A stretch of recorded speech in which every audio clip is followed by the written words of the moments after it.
Hey AP Physics, this is going to be your 2-minute summary of vectors because we had vectors last year and you should know this by now, so it should all just be a refresher to you. So I'm going to try and do this in 2 minutes. We'll see if I can make it work.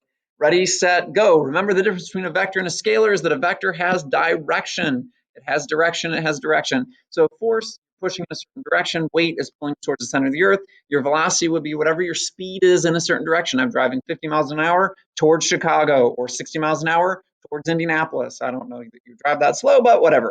Acceleration, you're speeding up or slowing down in a certain direction. Things that don't have direction are all going to be scalars: mass, time, money, distance. So we represent this by an arrow. The length of the arrow tells you the magnitude, and the direction that it's pointing tells you the direction of the vector. So coordinates are used to represent the position in. We can use plus and minus x, plus and minus y, 0, 90, 180, 270, or any of the degrees in between, which will be our default for those, or north, south, east, and west. If I draw this vector 10 newtons at 45 degrees, I can move that vector anywhere as long as it is still 10 newtons at 45 degrees. My new difference becomes, there's my new 0, 0. Doesn't matter where that is. So no matter where they're located, as long as the magnitude and direction are the same, it is the same vector.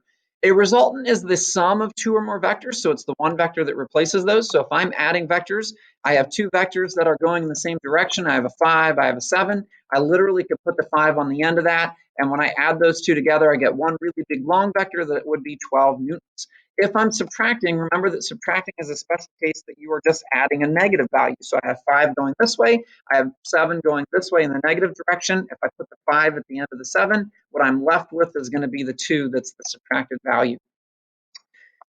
Components, if they are not in the same or opposite direction, then it helps for us to break this down where we have one that's on the x-axis, one that's on the y-axis. So I have my vector A here.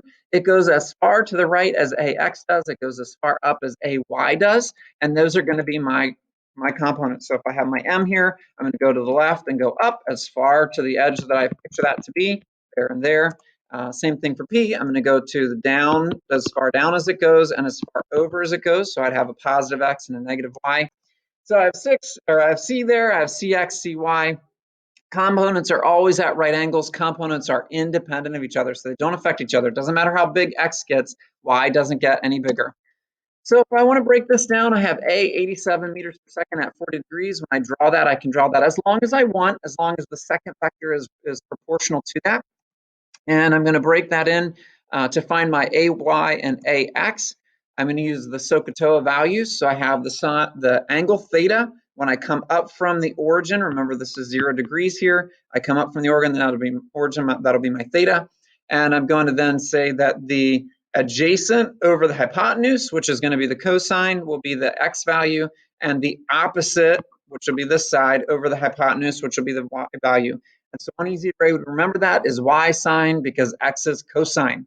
Y sine because x is cosine. So you can always make it be y sine x is cosine. So 87 cosine of 40, 87 sine of 40, and that will give you the components.